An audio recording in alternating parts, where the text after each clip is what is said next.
Phone येत होते, तुम्ही येता काय? म्हणलं बा एक दिवस अगोदरच येतो, नियोजन करायला आपल्यासारखी माणसं लागतील पुढे येऊन.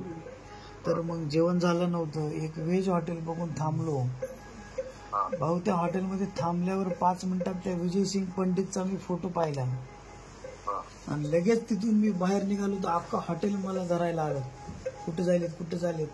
आणि लगेच मी जाऊ लागलो की बाहेरून 10-15 अक्षरशः शॉकअपची रॉड असतात का, ते रॉड घेऊन आले आणि माझ्या डोक्यात, माझ्या पायावर, माझ्या छातीवर.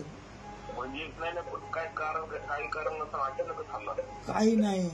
तू त्या हाकेसोबत राहतो ना, ती गाण भरली का, तू मराठाच्या समाजाविरोधात जातो, तू पाटलाच्या त्यांचं म्हणणं आमच्या पाटलाच्या विरोधात जातो तू काय. अक्षरशः माझ्यावर लगू केली, त्यांनी मारलं. मी पाणी पाजवा म्हणलं तर माझ्यावर लगी केली त्यांनी. हो, एवढं मारले बापू, माई शपथ. मी हाताचे केली माझ्या हात पायाच्या मोडून टाकले.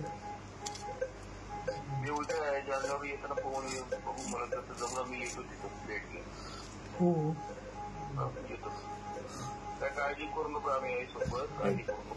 काळजी नाही हो. काळजी एकच आहे की आपल्या काम करणाऱ्या माणसाला एवढा त्रास मायघारी करायला काय आपण कधीच याला त्रास केला नाही. हे एवढं काळच्या पातळीवर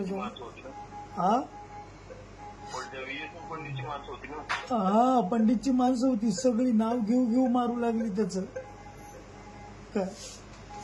आणि त्यांचं एकच शब्द होतं, मराठ्याच्या विरोधात बोलशील का तू.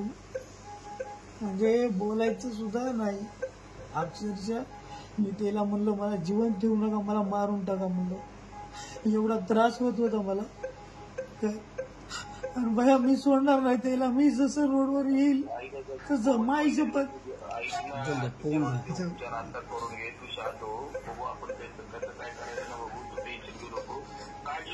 मी असं घरी जाणार नाही, त्याला हॉस्पिटलमध्ये पोहोचल्याशिवाय मी घरी जाणार नाही. कारण आपल्यासारख्याला जर मारित असताल तर बाकीच्या आपल्या समाजाचे काय आलंय.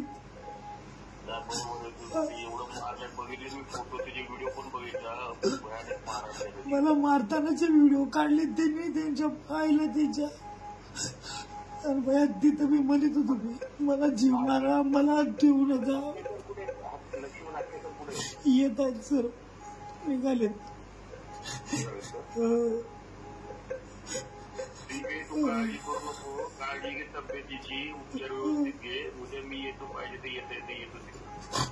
मी मत सोडणार नाही त्याला माहिती नाही ते मी कोणाला काय केले. मी मत त्याला हॉस्पिटलला तुल्याशिवाय मी घरी वापस जाणार नाही. म्हणजे नाही जाणार. जास्त उद्धार केल्याशिवाय मी ते बाहेर घरी जाणार नाही. आता मला एवढा त्रास आहे, मला आडवचक मोडून टाकले.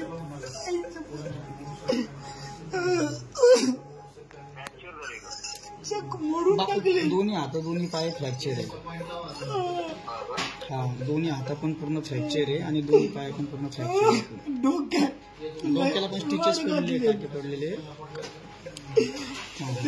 त्यांना मला मारायचं होतं. आईची गाड. हा सर, हा बापू बोला ना.